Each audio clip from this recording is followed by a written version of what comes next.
Hey everyone, welcome back to On Purpose, the place you tune into to become happier, healthier, and more healed. Thank you so much for investing in your growth and your journey by being here today as I'm about to interview one of my favorite authors, a researcher, a professor that I'm so excited to talk to. I've been wanting to have this conversation with him about many of his books, and we're finally here for his latest installment. It's called The Anxious Generation: How the Great Rewiring of Childhood is Causing an Epidemic of Mental Illness. Please welcome to On Purpose, Jonathan Haidt. Jonathan, thank you for being here. Thank you for making the time and spending this energy with us. Oh, my pleasure, Jay. Thanks for having me. This is a conversation that I feel, as I was saying to you offline, which is so critical and central for our listeners. I know that everyone who's tuned in, whether it be right now on YouTube or listening to us on an audio platform, this is of the number one concern in their life, which is their personal mental well-being and then the mental well-being of their children and the people that they care about and love. And I think when I first saw the title, The Anxious Generation, I was thinking about how there's this rhetoric that has become quite normal in society around how every generation has had their anxiety, whether it was the world wars, whether we talk about, oh, we have social media, but you know, kids back in the day had black and white TVs and then color television, and then they had video games. And so I feel like there's been this rhetoric that social media is just the latest installment in a host of previous technologies that have made old people worried about young people. Why is this different? So that is the main counter argument I get, is from people who say, oh, we've been through this before. When I was a kid, we watched too much television, but look, it didn't do anything to us.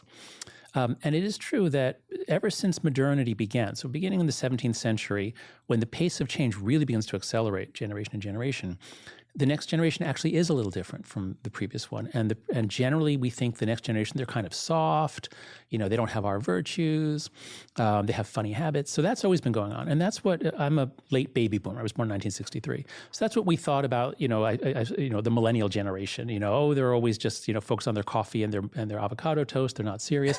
But actually, and you're a millennial, I believe, right? Yes, that's correct. So millennials born 1981 through 1995, roughly. But the millennials, their mental health was actually pretty good, better than Gen X, actually. And they're an amazingly successful generation. They were creative, they traveled the world, they started companies. So that's the normal intergenerational difference. This time is really, really different because all of a sudden, in 2012, 2013, it's like someone flicked on a light switch. And all over the developed world, we don't have data from the developing world, but all over the developed world, certainly the English-speaking countries, Scandinavia, girls in particular began to get depressed, anxious, they began to cut themselves, they began checking into psychiatric wards right around 2013. In the US, it's very sharp, right around 2013. It sometimes is a little bit, but it's basically the early 2010s. This has never happened before. There has never been a global synchronized collapse of mental health. This is far larger than anything we've ever seen in terms of its effects on kids. This is way, way larger than COVID. This is affecting most kids. So I'm engaged in debates with other scholars about, well, why did this happen?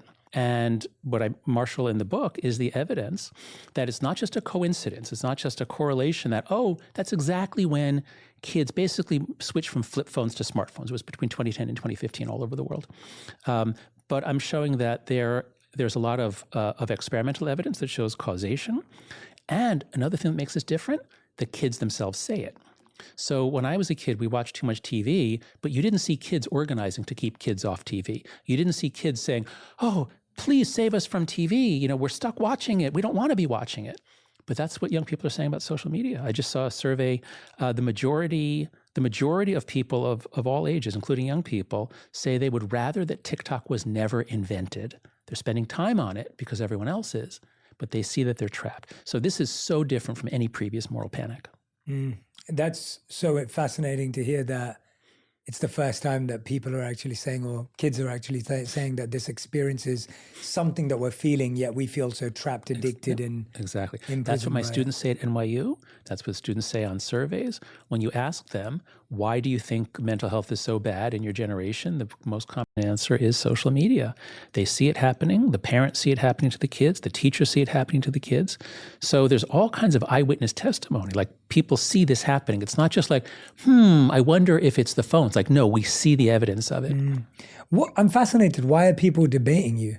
Well, there are, I'm an academic and we publish our articles in journals, and there are some people who've been studying media for a long time, and many of them are very technophilic. They like technology. Some of them like video games, have been writing about the benefits of video games, and there are some. And so I think they come to this prepared to believe that this is just another moral panic. We've been through this with television and video games, and before that, comic books. The 18th century was novels. People didn't want young women to read novels because it would stimulate their sexual appetites. So they sort of approach it with this is just another one of those moral panics. And then I keep doing this work with Jean Twenge and Zach Rausch. We keep showing no other explanation works. This time is different. This is not just some artifact of kids being more willing to talk about it. This is the same curves in self-report. You see those same curves in hospital admissions, and psychiatric emergency department visits. So this is not just some illusion. But there's about 5 or 6 researchers. They're serious researchers, and they look at the same data I do, and they say, well, the correlations are too small to explain it, or they say, it's mostly correlational. There are not enough experiments. And I say, okay, look, I found 25 experiments, 16 of which do show a causal effect. With random assignment, the young people who are assigned to do less social media, in the first few days, maybe their mental health is bad because they're addicted. But if you wait 3 or 4 weeks, on average, they feel better. So I say, look, here are all these experiments. And they say, well, the experiments aren't good enough. Here's a flaw in that one. Here's a flaw in that one. So this is a normal academic debate. I'm not going to change their minds ever. They're not going to change my mind ever. This is just the way these things go. But as we argue it out in public, the rest of the world can look and they can say, what are my arguments? What are their arguments? And then they'll decide. Yeah, absolutely. And from reading your book and your work, what I understand is you actually are not saying social media doesn't have benefits either. That's not really what you're saying. You're not saying that there is no validity to it. What I would say is, for adults, social media has many benefits. So, obviously many people start their businesses. Look, I use Twitter to get my research out. So for adults, think about this. These used to be called social networking sites, because originally they were just ways to connect people. And as an adult, I have a need to network. And it's useful to me. And LinkedIn is useful. Twitter is useful. Many, Facebook groups are used. These are all useful for adults. But let's talk about middle school kids. So in America, middle school is roughly ages 11 to 13. Let's talk about kids just beginning puberty. How much need do they have to network? How much do they need to meet strangers, strange men who are approaching them? How much do they need that? How much do they need social media to connect with their friends? The telephone was an amazing invention. You pick it up, you press some numbers, and you can talk to your friend anywhere in the country, anywhere in the world. So we already had that. How much more help did 11 and 12-year-olds need to connect with their friends? And so I would argue that when we look at middle school, this is my main focus, is early puberty. Early puberty, the brain is extremely vulnerable because the frontal part of the brain is rewiring very rapidly. Growth is slow during childhood, but it's very rapid in puberty. And so I would say that for 11, 12, 13-year-old kids, I'm willing to say there aren't really any benefits, and the harms are extraordinary. So that's why I say we need to raise the ages. We should have a norm that no one gets a smartphone before high school.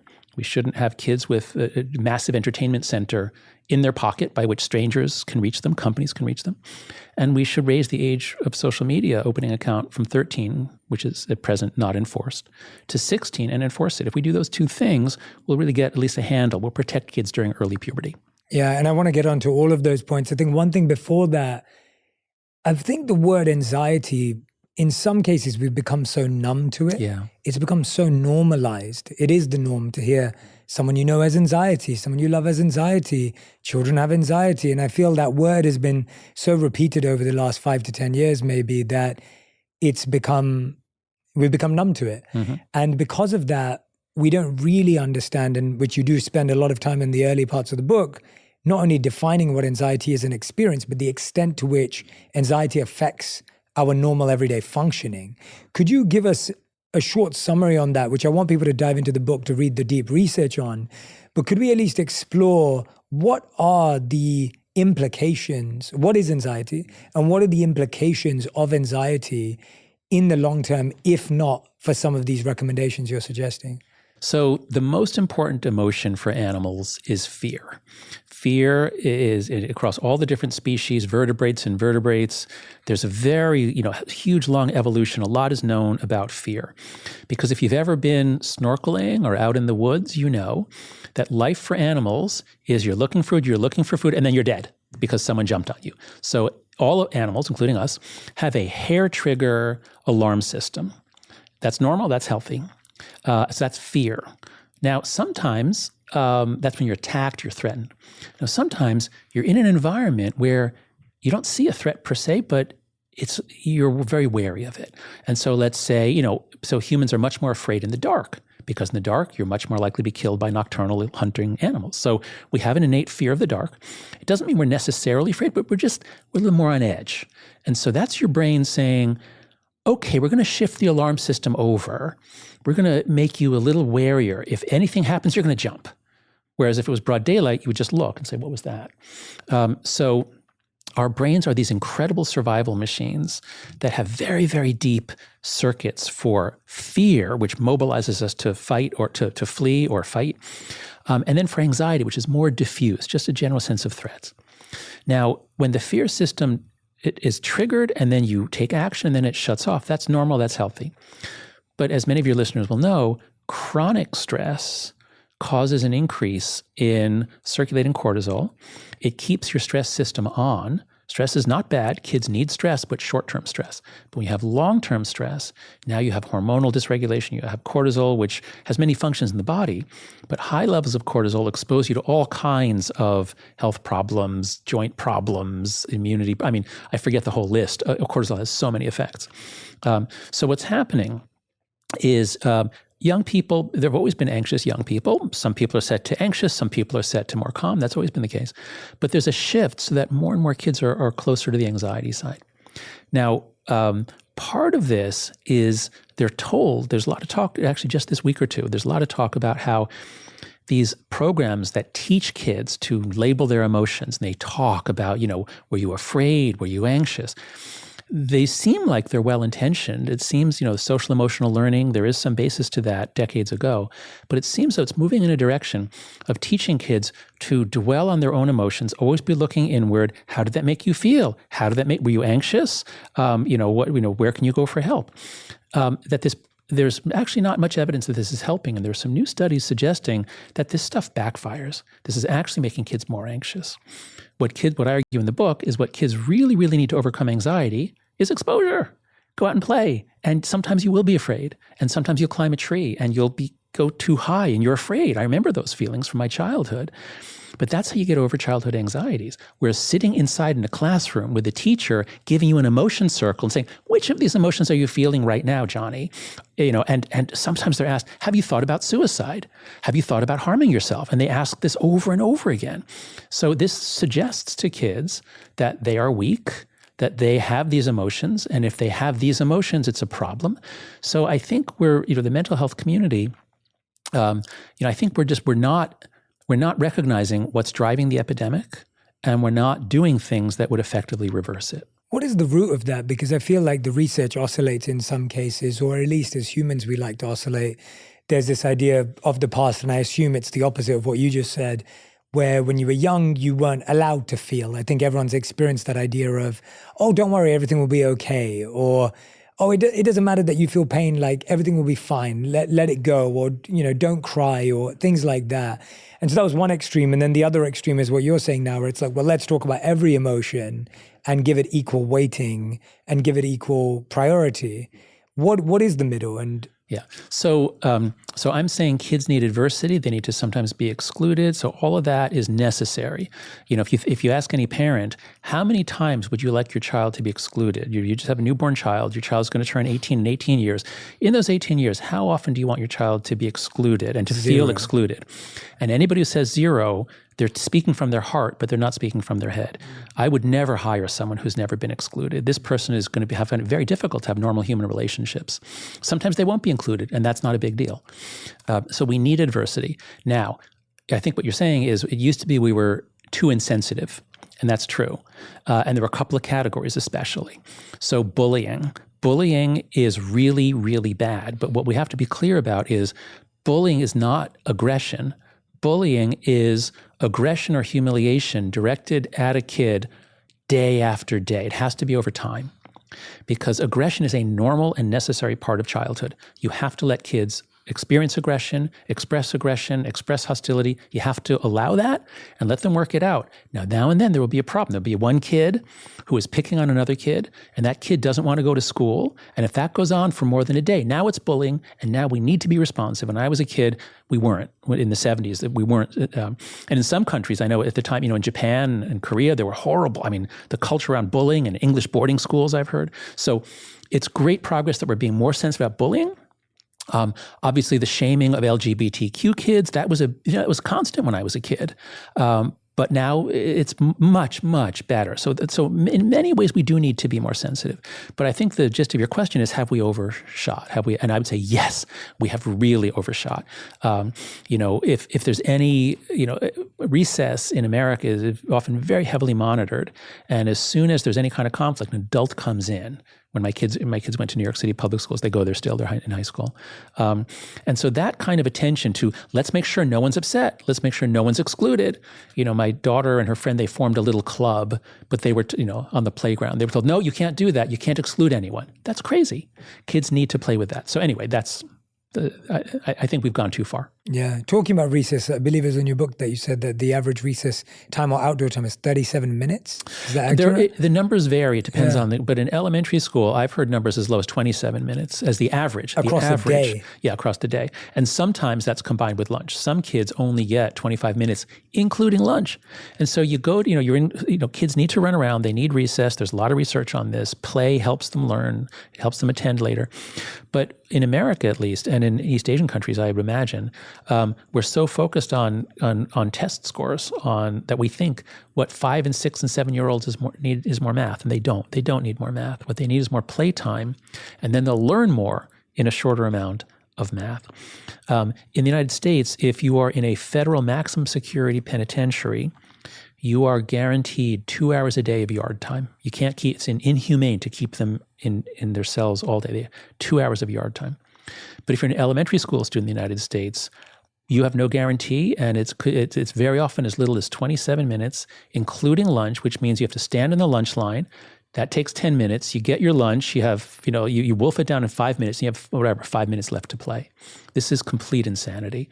If we want to get a handle on the mental health crisis, I think we need to back off on the adults instructing kids about their emotions, do a lot less of that, and take all the money and all the time we're spending on that and give kids more play. Hey everyone, it's Jay here. My wife and I have had so much fun creating our own sparkling tea, Junie. And I've got big news for you. It's at Target, and we'd love your support. If you can go out, grab a Junie, you'll be adding adaptogens and nootropics into your life with mood-boosting properties aimed at promoting a balanced and happy mind. Through our commitment to our wellness journey and striving to fuel our bodies with the healthiest ingredients, it's been our purpose to make healthy choices accessible for all, which is why Junie is now on shelves at Target. So head to our store locator at drinkjunie.com and find Junie at a Target near you. You talk about what we need as children. You're talking about the need for play. Is play truly just play, or is there certain parameters, certain ideas, certain thoughts that make play more effective? Yes. Play is a mammalian universal.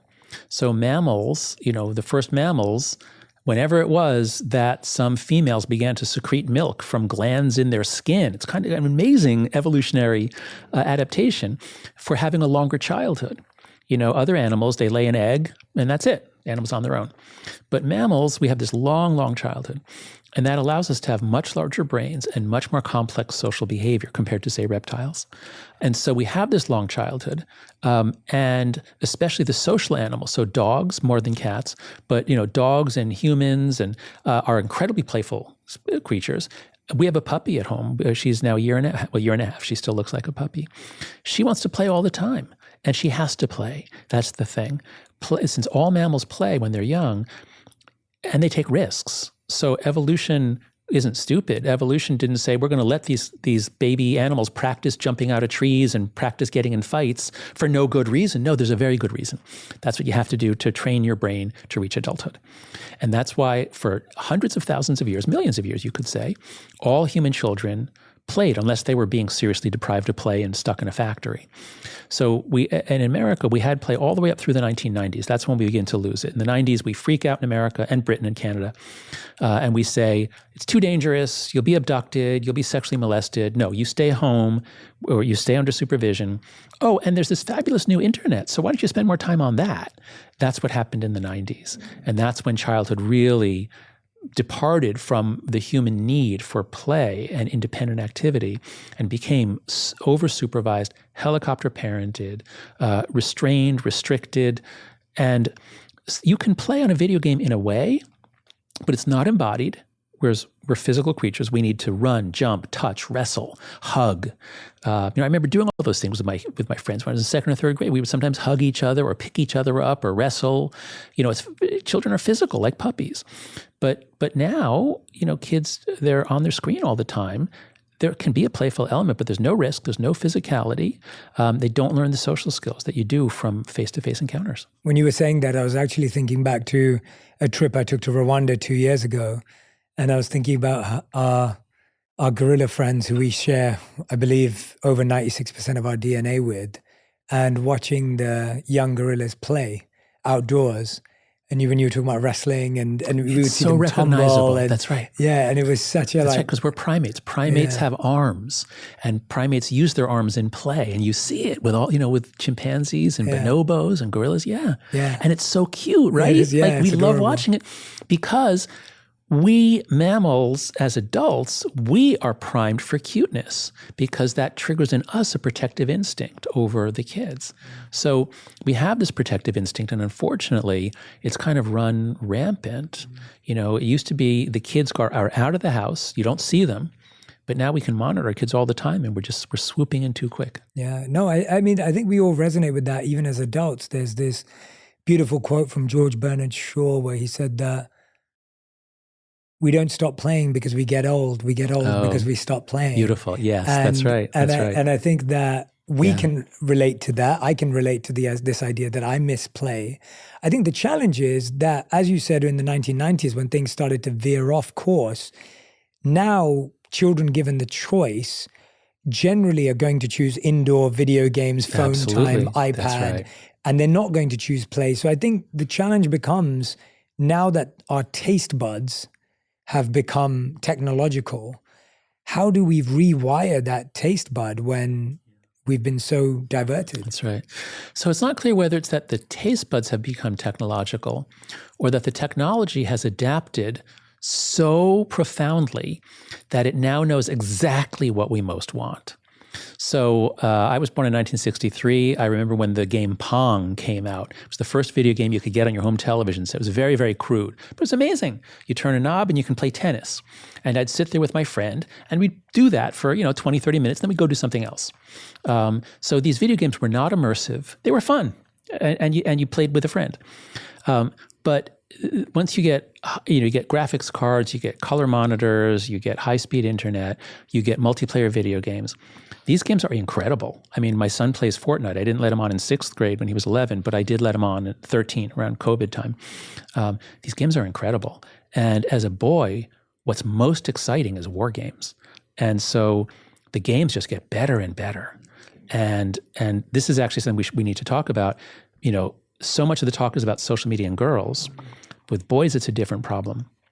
Boys, there are many that are harmed by social media. Many are driven to suicide. I don't want to say it's okay for boys, but social media use is not so correlated with depression and anxiety for boys. It is for girls.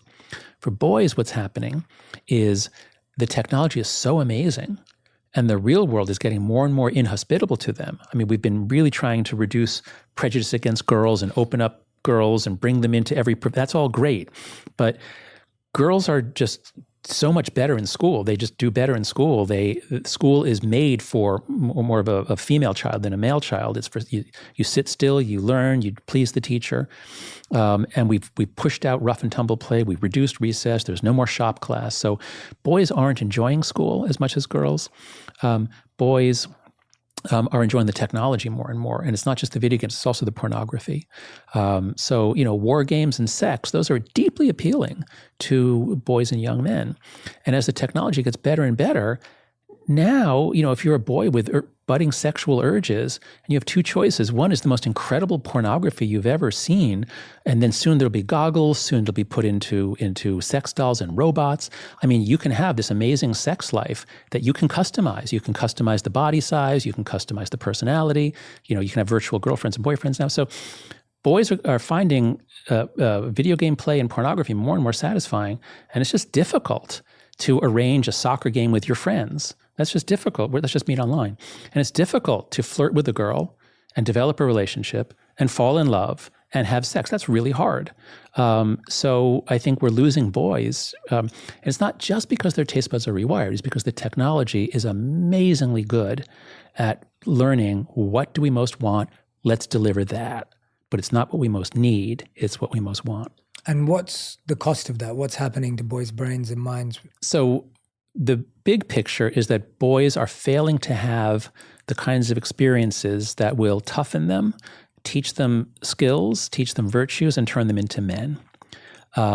Boys' development is different from girls' development all around the world traditionally. Boys, generally, initiation rites involve more toughness demonstrations. And we can say this is terrible and patriarchal, but I actually think it's important. All kids start off in the female sphere. We all live, we're all raised by mothers and girls and aunts, traditionally around the world. And so girls stay within the female world, and girls' initiation rites are usually pegged to puberty, to menstruation. And then they're taught all the secrets of being a woman, all that. Boys have to make the transition from the women's world into the men's world. And less so today. I'm not saying it needs to be this way. I'm just saying it generally is to some extent. Boys' development is different from girls' development. And boys, if you give them the easy way out all the time, many of them will take it, and then they don't grow, they don't toughen.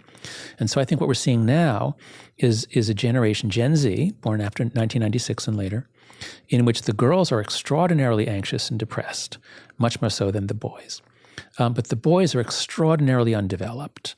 Many people say they have no social skills. They don't look you in the eye. They don't know how to behave in public. They certainly don't know how to talk to a girl. So I think we're seeing just a massive, massive blockage of development. And, Gen Z, the oldest, are 28. We'll see if they come out of it. But when the millennials were 28, they had already invented so many companies. They were inventing technologies. I mean, the millennials by 28, they were like, a meteor streaking across the sky. And Gen Z seems much more to be hunkered down, like, talking about their anxiety. So I'm not blaming them at all. It's not their fault. We deprive them of play. We put touchscreens in their hands. Then they had the bad luck to, basically come out of college, the eldest of them, right into COVID. So those in their 20s now, their work experience was truncated. What they need is mentoring in a real office or a real job, and they didn't get it. So again, I'm not blaming, but man, we have to have a lot of sympathy, and we have to make sure this stops. We have to stop this right now. And I think that's the challenge, right? A lot of people say, well, people are going to have virtual girlfriends, and we are going to live in the virtual world, and everyone's going to go home and put their headset on and, disappear into the abyss, and then we'll be wearing it all day, not just in the evenings. And so there's that belief system that actually we're just getting better at using the technology that will define our future success anyway, or future failure if we don't know it.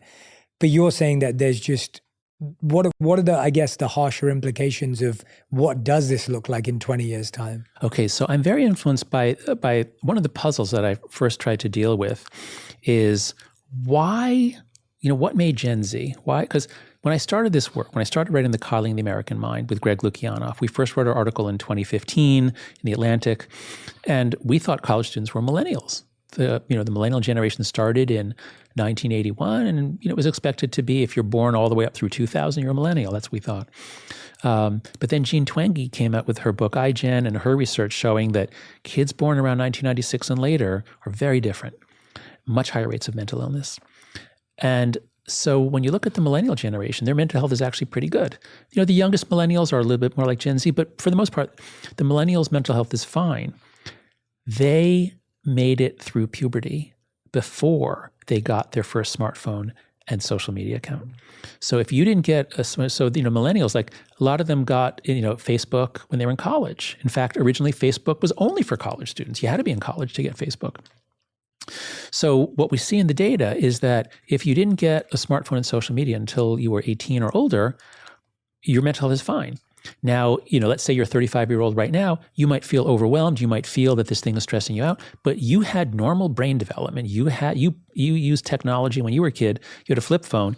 You used it to connect with other kids. You used it to, you'd have to text, and it was hard to text, and you had to use your thumbs and press number keys. But you used the technology as a tool to help you meet up with your friends, or maybe you called them on the phone. That was it. That's all your phone could do.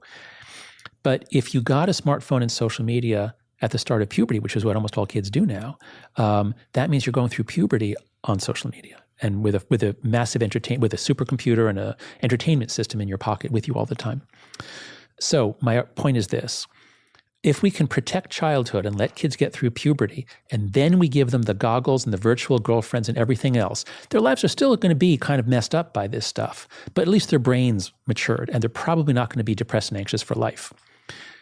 If we keep giving it, it used to be at 10, 11 is when kids get their first smartphone. Now it's going down to 5 or 6.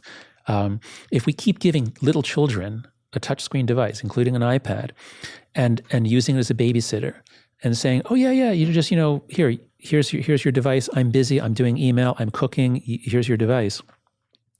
If we keep doing that, our brains are not going to adapt to that. Children's brains are not going to somehow evolve so that becomes okay. It's not going to be okay.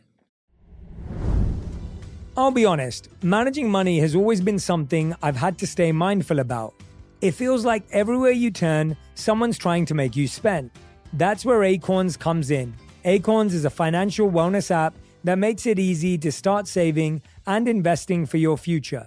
You don't need to be an expert. Acorns will recommend a diversified portfolio that matches you and your money goals. You don't need to be rich. Acorns lets you get started with the spare money you've got right now, even if all you've got is spare change. Sign up now and join the over 13 million all-time customers who have already saved and invested over $22 billion with Acorns. Plus, Acorns will boost your new account with a $20 bonus investment. Offer available at acorns.com/purpose. That's acorns.com/PURPOSE to get your $20 bonus investment today. Paid non-client endorsement. Compensation provides incentive to positively promote Acorns. Tier 6 compensation provided. Investment involves risk. Acorns Advisors LLC, an SEC registered investment advisor. View important disclosures at acorns.com/purpose.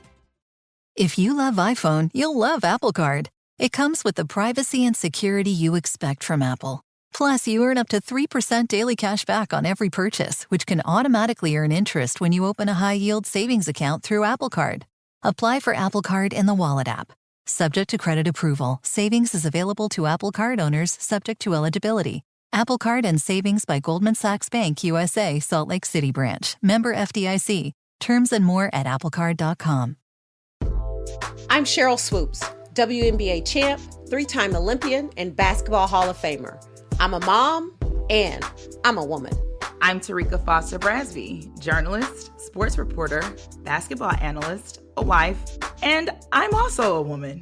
And on our new podcast, we're talking about the real obstacles women face day to day. See, athlete or not, we all know it takes a lot as women to be at the top of our game. We want to share those stories about balancing work and relationships, motherhood, career shifts. Just all the shit we go through. Because no matter who you are, there are levels to what we experience as women. And T and I, well, we have no problem going there. Listen to Levels to This with Cheryl Swoops and Tarika Foster Brasby, an iHeart Women's Sports production in partnership with Deep Blue Sports and Entertainment. You can find us on the iHeartRadio app, Apple Podcasts, or wherever you get your podcasts. Yeah, and it's such a harsh reality, but it's true that people have less time. We are doing so much more, it seems. We are living further away from family. There's so many reasons why the iPad is becoming the babysitter that feels validated, because we're not living in bigger family spaces. We don't have the support of our neighbors. We don't have the resources or the funds to have a paid babysitter or whatever it may be. So there's so many almost valid reasons for why we even say, take the iPad. No, that's right. Again, in my book, I have almost no criticism for parents. Yeah. And some people say, why don't, it's the parents' responsibility. It's their fault. Why aren't you blaming the parents? To which my answer is, I'm a parent. I know a lot of parents. A lot of us are really trying. And it's really hard. I mean, the technological environment now is such that, if you don't give your kid a smartphone, she's left out. And she, says, Dad, I'm the only one, I'm left out. So parents are trying. And as a social psychologist who studies morality, I know that if one person does something that seems evil, well, maybe they're evil. But if an entire society and if an entire planet changes at the same time in the same way, it's not individuals' fault. Mm. And so if parenting changed, certainly across the English-speaking world, we can't blame the parents for that. There must be some reason why we all freaked out and began overprotecting. I don't blame the parents. I say we're stuck in systemic problems, and I'm proposing norms by which we can escape. And I think when I've been mentioning you were coming on the show, I was talking to people about your work, and I was talking about your recommendations of no social media before 16, no phones before 14, and I don't think there's any adult that I spoke to that had any debate with either of those. I think everyone looked at me, and I'm talking to everyone 25 and up, but anyone that I talked to 25 and up went, that makes perfect sense. I think that's a great idea. And what a brilliant recommendation. Like when do we get started? Yeah, that's right. That's right. People are ready to get started because everyone sees it. Everyone's sick of it. Yeah. And obviously in the book, you say, here's what governments can do. Here's what technology companies can do. Here's what schools can do. I think my question is, and I know you've talked about what they can do in so many other places, which is fantastic. My question is, how do we actually get that to be a reality? Like, what does it actually take to change norms? Because I was trying to think, and I'd love your take on this, like, when was the last time we tried to do that in any sphere of life? Oh, sure. And how did it go? Oh. And so, where did it work and where did it fail? So we have a lot of experience with norm changes. So one of the clearest is smoking. It took 20 or 30 years. When I was in high school in the 70s, a bunch of kids smoked. Most of us didn't, but a bunch of high school kids smoked, age 15, 16, 17. And beginning in the 80s or 90s, there was an anti-tobacco campaign, and it took a few decades. But the rates of smoking are very, very low now. Now, there's vaping. Kids moved on to vaping, which is bad, but not as bad as smoking. Norms around LGBTQ and shaming and bullying and using racial slurs. These norms have changed radically in the last 20 or 30 years.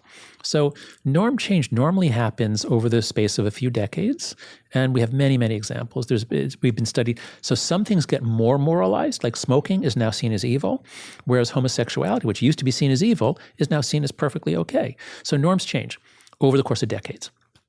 What's happening now is very different. What's happening now, the digital world has put us into an environment in which things can spread within minutes. I mean, this has never happened in human history. Norms can spread around the world in days, not norms, but ideas or memes can spread around the world in days. And what that means is that norms can change very quickly too. And so all over the world, all over the developed world, in 2010, kids had flip phones, no social media on their phones. In 2015, we have now the phone-based childhood. All over the world, kids are behaving the same way. So that changed very quickly. And that put pressure on everyone else to do the same thing. Okay, so we're stuck in this collective action problem that emerged very, very quickly. But by the same token, we can escape very, very quickly. Because wherever I go, the main counter argument I get is parents who say, it's too late. The train's left the station. Mm-hmm. What are we going to do? This is the way of the future. So resignation is really the only obstacle I'm facing. But so many parents are upset by this that they're ready to act if only some way can be found to coordinate them.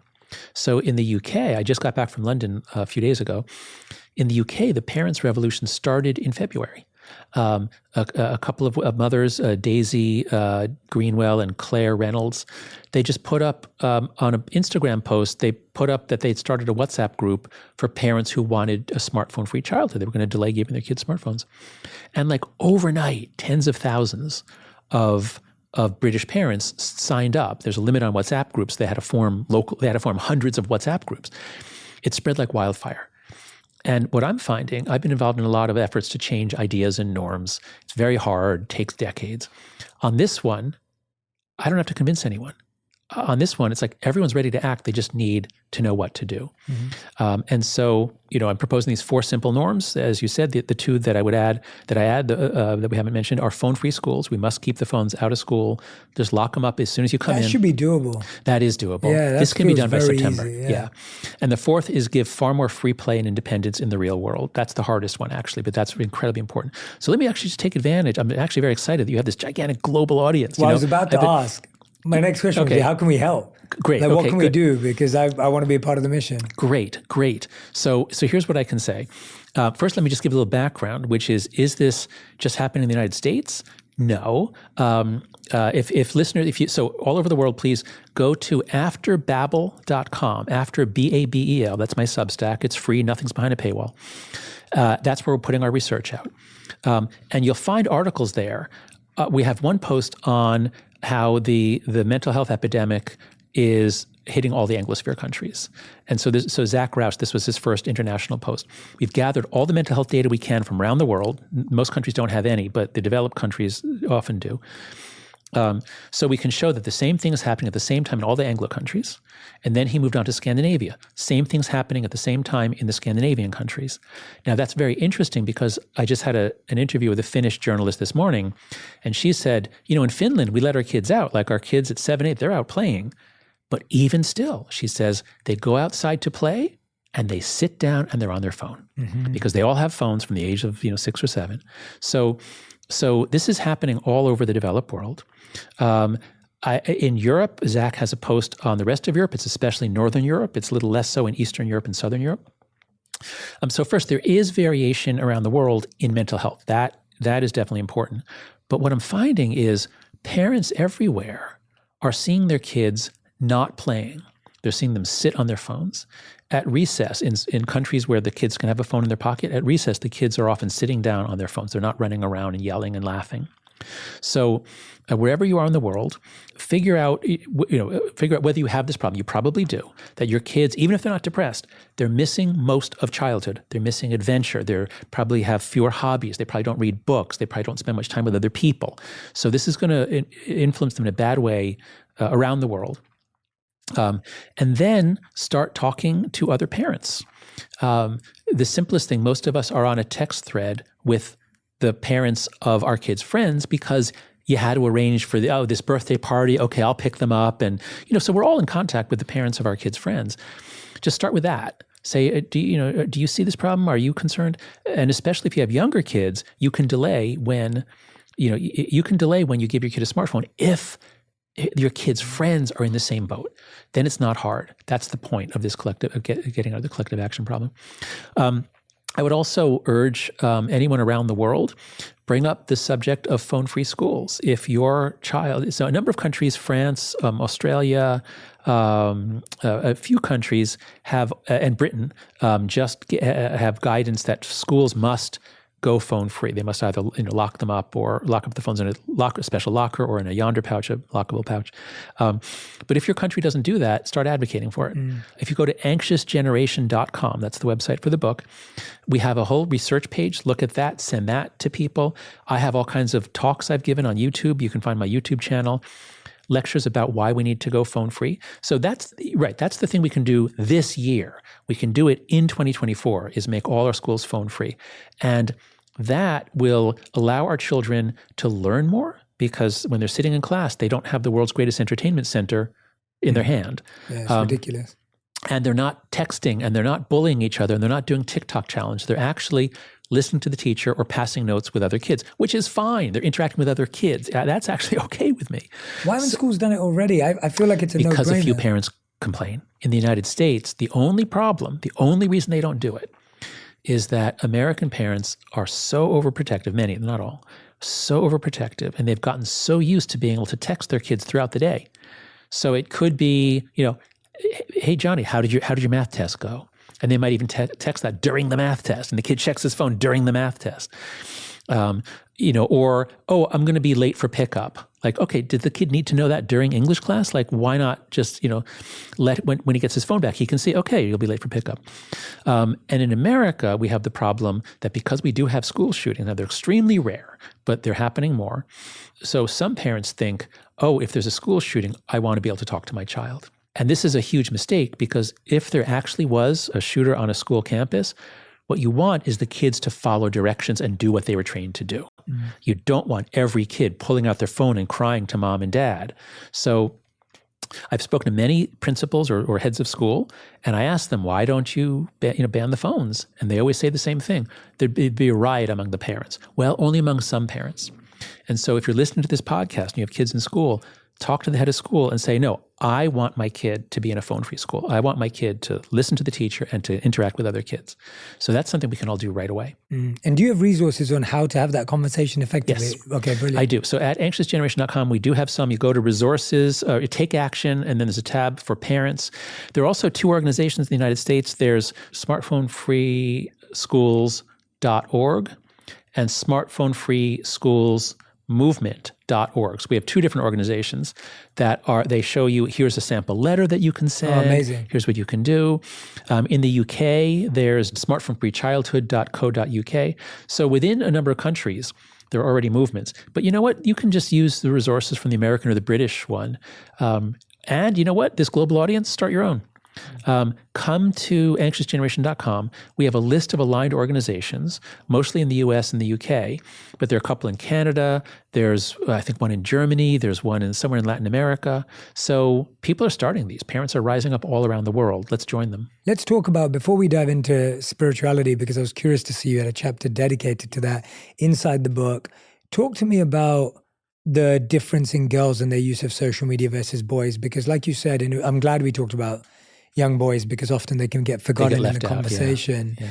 But let's talk a bit about young girls and how social media is having a far more adverse effect on their mental health. First, the evidence of a link is just very clear for girls.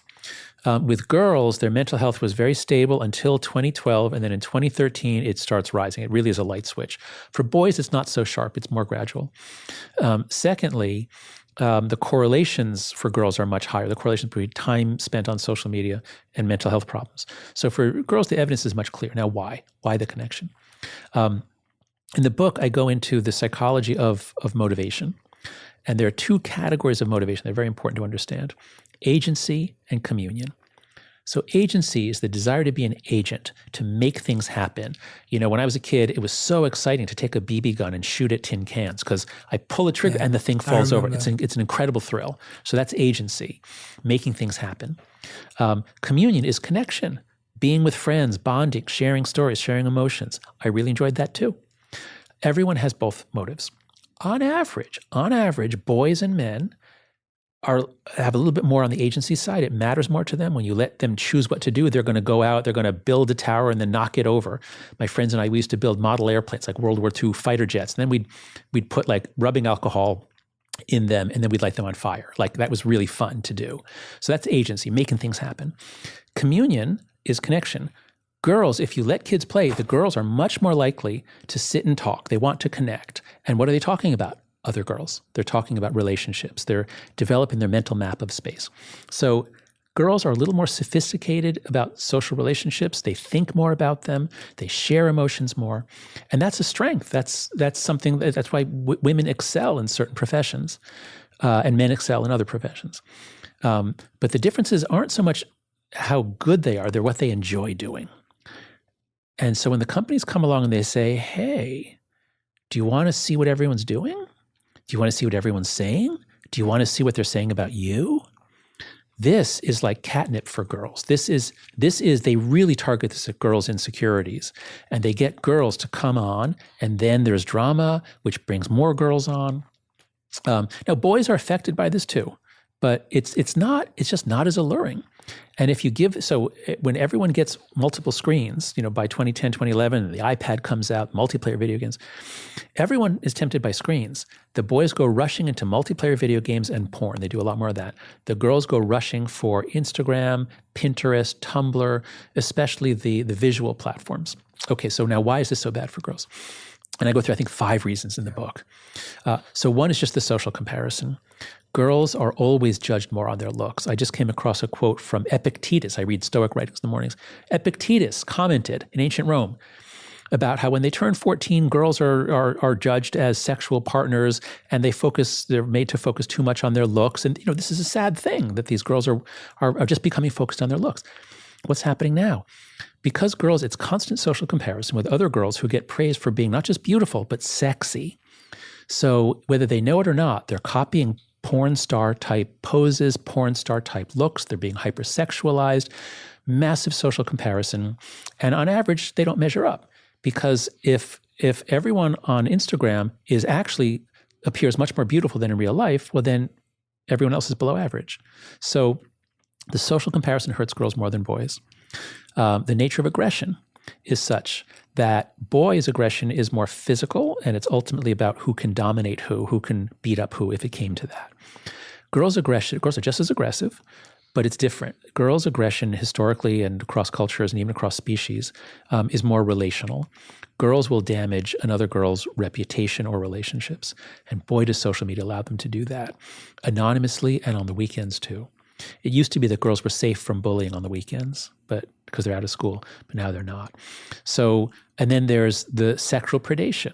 There's sexual predators that are going for boys, but if you're a boy on the internet, you're not being constantly sexually propositioned by older men. I mean, it happens, but it's not that common. If you're a girl on the internet, we just published an article from Antonio Bejar, who was a Facebook whistleblower, and his research within Facebook, within Instagram actually, was that 13% of teenagers, 13 to 15-year-old teenagers, had gotten some sort of a sexual proposition or someone coming on to them, a stranger coming on to them, in the past week. In the past week, 13%. So if you're a girl online, you're just living among predators. You're like, the animals we talked about before in the woods after dark. You're more frightened. So for all these reasons, when kids shifted from a play-based childhood to a phone-based childhood, it was more devastating for the girls. Hey, y'all. Nimini here.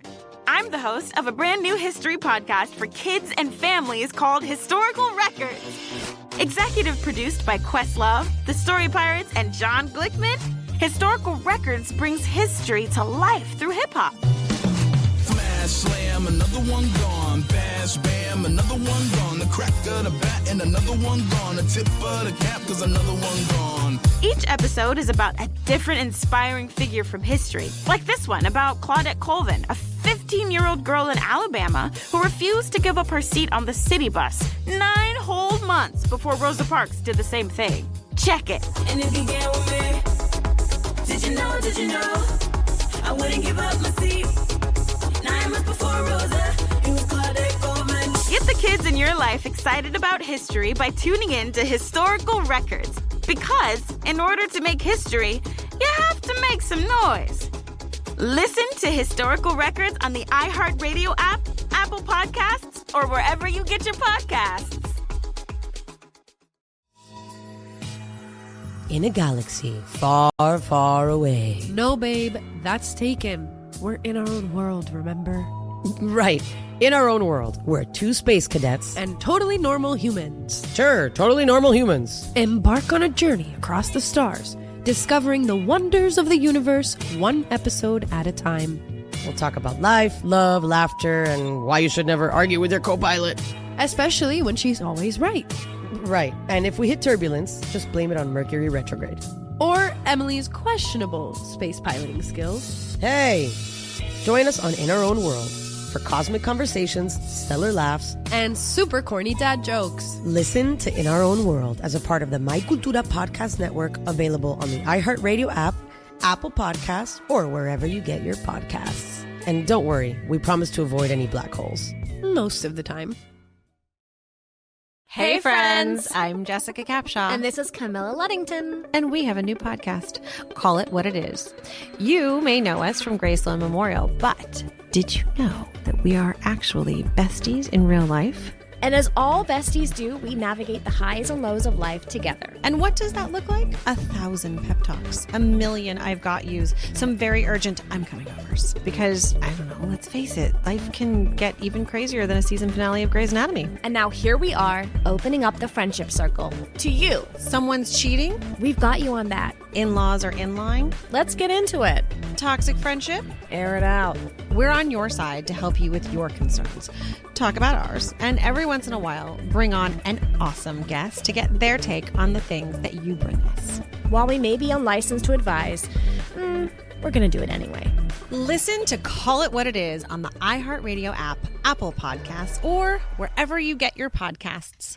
Vinay and I were talking about this yesterday. What's your take on, he was suggesting this idea of everyone on social media being verified. Oh, yeah. Having to be verified. Oh, what would be your God. take on that? Oh, my God. Of course, that has to happen. So think about it. You know, in America, we're afraid to let our kids out, in part because we think they'll be abducted, there'll be a stranger hanging out by the playground, luring them into a car. And that has happened in America. It's very, very rare. There's only about 100, 150 cases of true kidnapping by a stranger in this country every year. So it's extremely rare, but it does happen.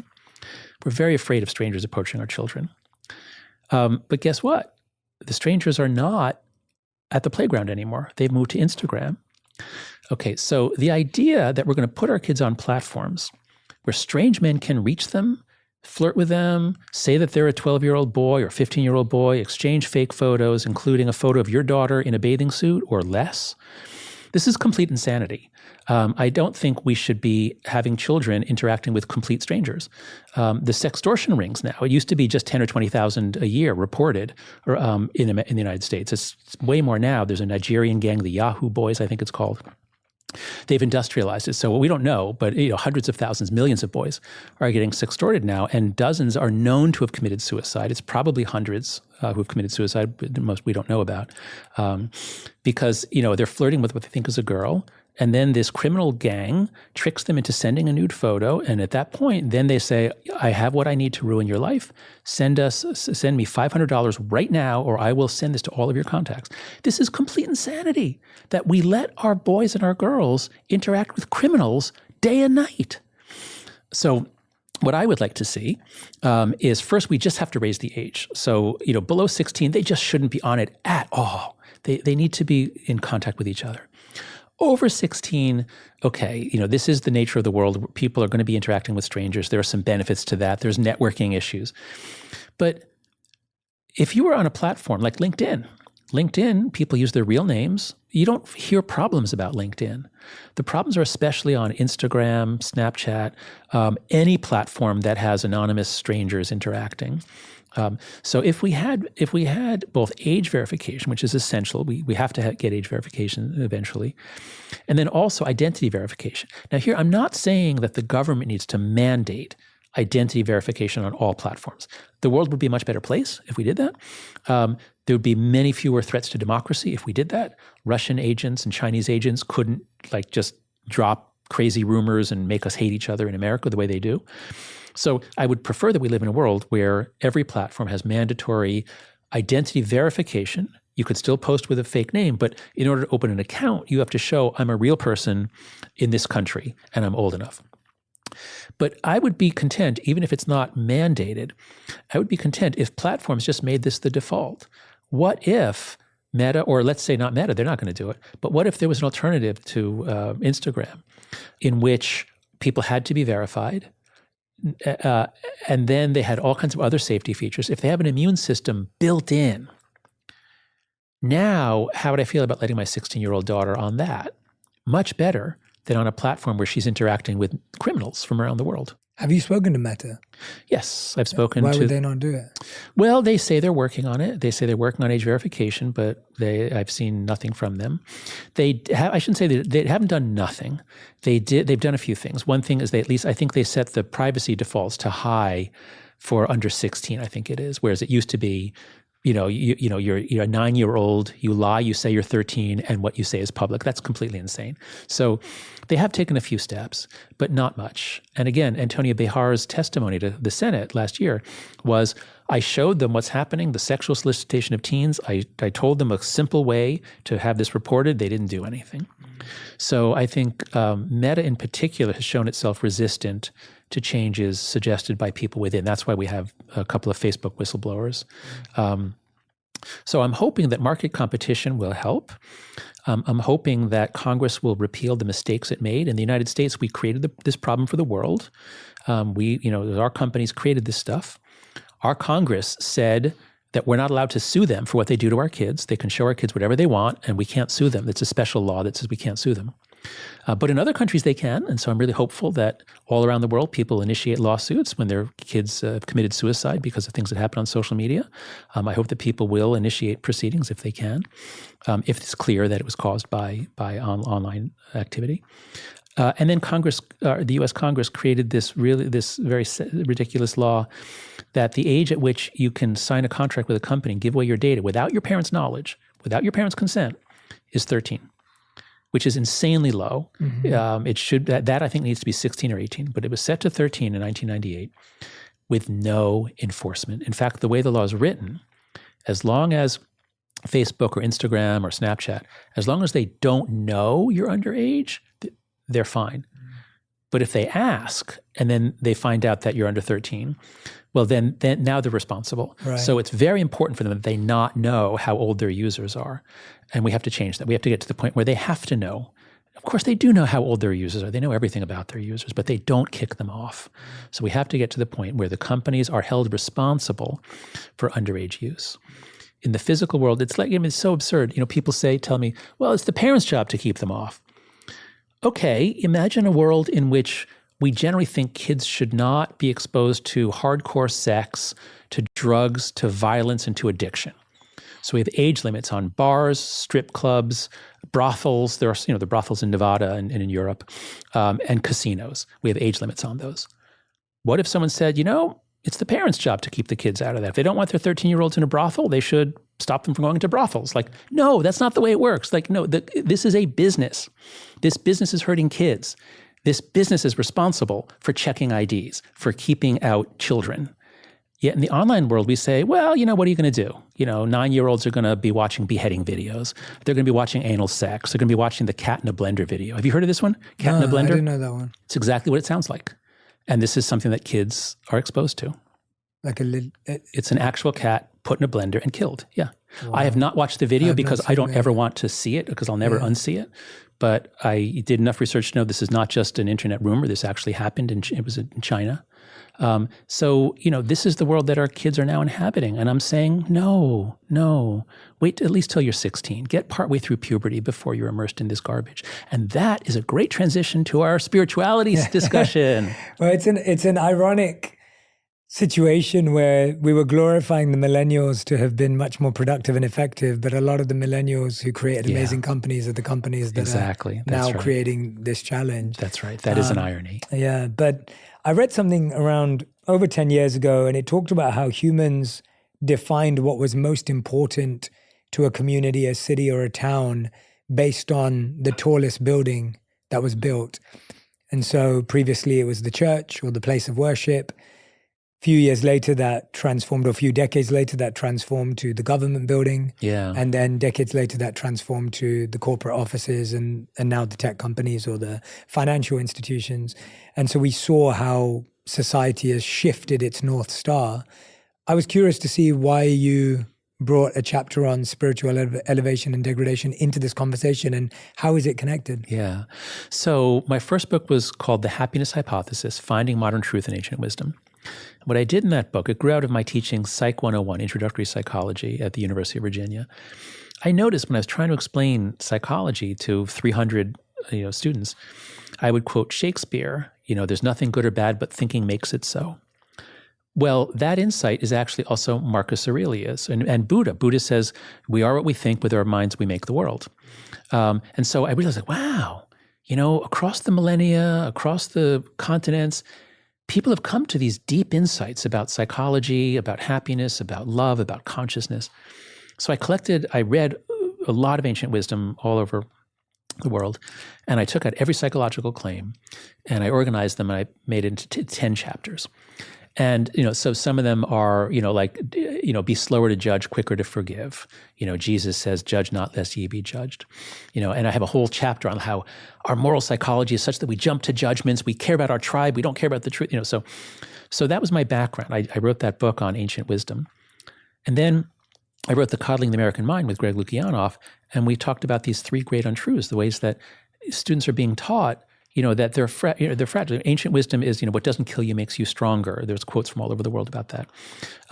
But kids are being taught, no, you're fragile. Like, if someone says a word or a name, that can be violence against you. So we're making mistakes here. So that's sort of my background, is thinking about ancient wisdom in psychology. All right, so then I end up writing this book, The Anxious Generation, and it's July of last year, and I'm way behind deadline. And I'm already really stressed about I'm so far past the deadline in order for us to get the book out. But I felt like, you know what? I just wrote this whole book about kids. I haven't said anything about adults. But we're all feeling it. Most of us at least are feeling it. Something is wrong. When I got my first iPhone, it was so amazing. I loved it. But these technologies have become our master. They're changing our lives. And I decided, you know what? I'm going to write a chapter for adults. I'm just going to stick in a chapter. What is it that's happening to all of us? And I just started making a list. It keeps us indoors. It keeps us distracted. And I suddenly realized, wow, almost all the ancient insights into how to live, the phone-based life is the opposite. And once I saw that, I said, oh my God, that's the structure for this chapter. So I opened it with my earlier work on moral elevation. I study moral emotions. I used to have writings on moral elevation, which everyone will recognize. When you see a story about, you read a story, you see on the news or anything about heroism, about loyalty, about devotion. A dog that was so devoted to its master, and it keeps coming to the train station to greet him. I mean, we're easily moved, and we feel it. We feel it in our chest, and it's the vagus nerve. Gets activated, our heart rhythms change, there are hormonal effects, there's oxytocin is released, women lactate. I showed that experimentally in a study with Jennifer Silvers. So I did all this research on moral elevation, and the key to it is the psychology of up and down. Some things make us feel closer to God. Some things make us feel further from God. That's the way cultures talk about it. And it's always a vertical metaphor. God is up, the devil is down. So this is my view. I'm a Jewish atheist myself. I'm not a believer, but I've had some religious experiences. I've had a number of spiritual experiences. So I know these are an important part of human psychology. And once I put it in that framework, that ancient traditions are trying to move us up. They're saying, meditate. Hindu traditions, Buddhist traditions, everything out of India is much more get control of your attention, get control of your consciousness. Otherwise, it just gets drowned in trivia. But no, meditate, live purely, do your work with mastery, come out like the moon, come out from behind the clouds and shine. That's a loose translation from the Dhammapada. But what does a phone-based life do? Constant notifications, constant interruptions. My students at NYU, they get 200 or 300 notifications a day on average on their phones. Many of them never go 10 minutes without an interruption. So I just made a list, and it was things like spiritual practices involve making something sacred. And we all agree this thing is sacred. And we worship it. We have sacred days. So, in the Jewish religion, we have the Shabbat, Sabbath. You're not supposed to use electronics if you're Orthodox. Things are sacred, and sharing the sacredness binds us together. That's what every religious community does. But a life online, nothing is sacred. There's no sacred time. The internet never closes. It's global. There are no holidays. There are no holy days. And the constant demand for you to post about your brand, what you're doing, look at the amazing life I have. So we have a post at After Babel. We're just taking on this really wonderful British writer, a young woman named Freya India, Gen Z writer. And she has a post which starts with, you see a photo of a young woman posing for a sexy selfie on the train tracks in front of Auschwitz. Here she is, she's on some tour of Auschwitz, the concentration camp. But it's a nice day in Poland, and so she poses in a sexy way in front of the gates of hell. And so, if everyone's a brand manager all the time, nothing is sacred. Oh, and it's all about you. Whereas one of the keys to spirituality is it's not all about you. You actually are not that important. It's only when you can transcend your self-interest, that you can open your heart to God, to our higher motives, to love, to other people. So, you just go through the list. Whatever the ancients urge us to do to achieve spiritual progress, a life lived online, even for us adults, pulls us in the opposite direction. I couldn't agree with you more. And I think what's really interesting when I'm hearing that, and that's primarily why I started this show, the goal and the intention behind this show was, how can we avoid gossip? How can we avoid the juiciest scoop? How can we avoid the lowest hanging fruit and still get as many or more views than everyone else on the internet? Beautiful. Because my belief system was that if you were able to make wisdom go viral, then you could actually raise consciousness. And if we keep feeding people junk food and junk content, it's actually not that hard to get clicks and views. But if you actually, just as if you've retrained your habits, when you put a healthy meal in front of someone, it can taste like the tastiest meal in the world because you've retrained it. And we've seen that. Like, I know that the audience that listens and watches us, which is all across the world, every age bracket and every demographic, is choosing to do something healthier with their time. But I wonder, when I'm listening to you, Jonathan, I'm hearing the challenge again goes back to the ironic point I made, which is, if creators are not informed and trained in sacred creation, you end up creating things that have the flaws of the creator. Yeah, and that's so right. Yeah. when Beautifully put. Right? When I look at what the flaws of the creator, that's beautiful. Yeah, like I've always thought, when everyone's like, "Oh, do you think AI will be manipulative of us?" I'm like, "Of course it will, because we're manipulative." Yeah. Like it can't not be anything that we've seen. So we're like, AI is going to take over the world. And it's like, yes, because humans did. Like it's not that surprising.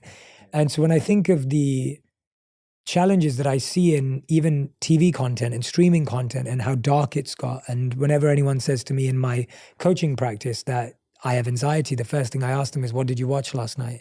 And there's such a direct correlation between these cliffhanger chemicals that are released in everyone's brain in order to keep them addicted. And so I go, where does this education come in?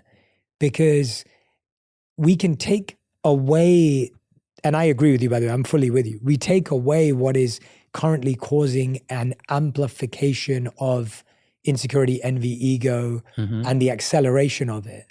But the challenge is that the seed of that still remains and then gets exercised in adulthood.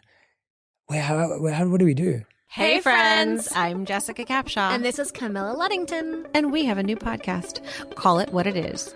You may know us from Graceland Memorial, but did you know that we are actually besties in real life?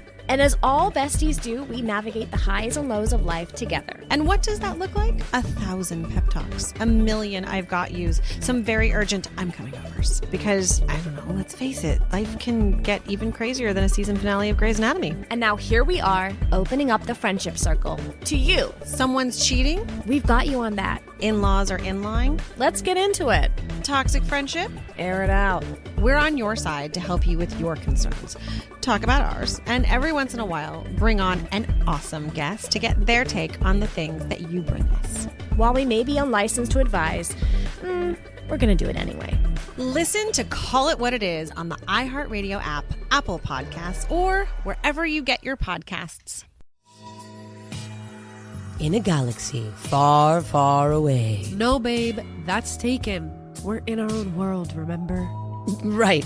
In our own world, we're two space cadets. And totally normal humans. Sure, totally normal humans. Embark on a journey across the stars, discovering the wonders of the universe, one episode at a time.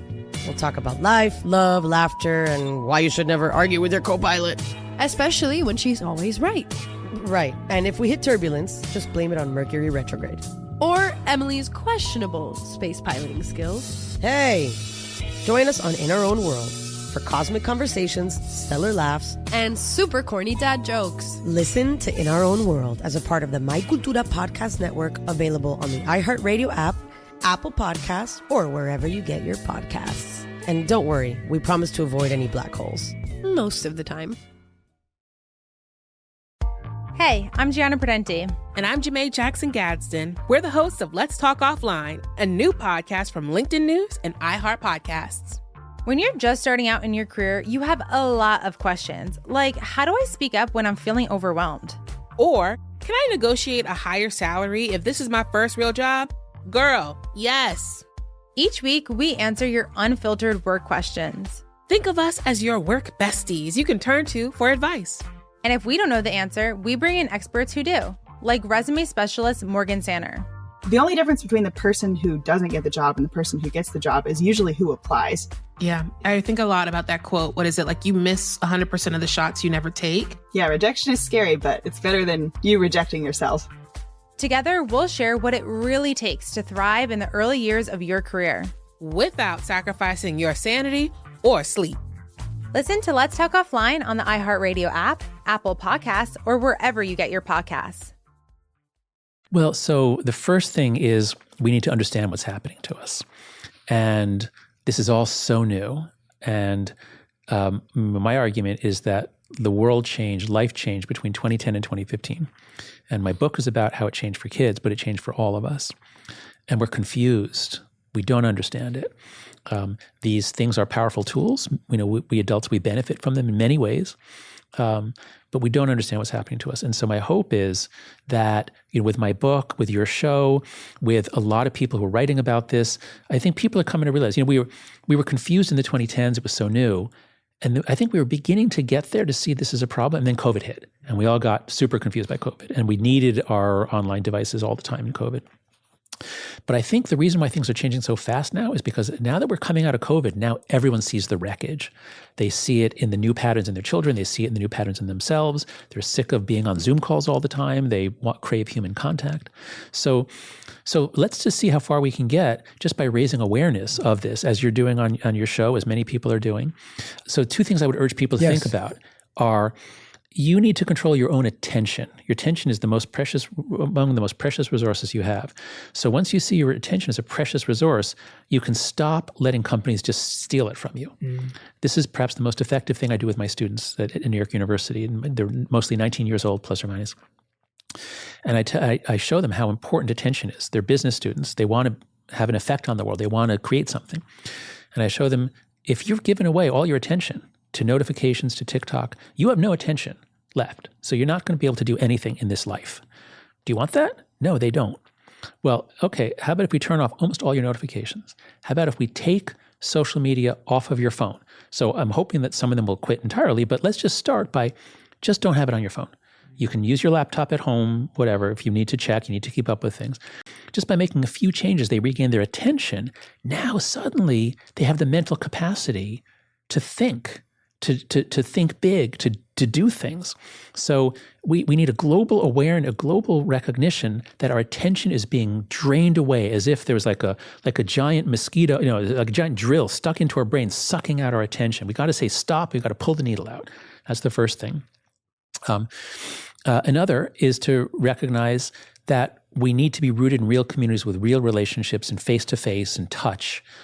And so we need to resist taking the easy way. It's so much easier to set up a Zoom meeting than it is to get in your car and go to visit someone. And there's many times when you need to do that. But we need to rehumanize our lives. And that means more time with real people, not feeling so rushed, and being able to be open to people and sharing experiences. So that's another. There's so many I could list. I'll just list one more area where I want to really raise awareness, which is time in nature. So the modern world, we're further and further away from nature.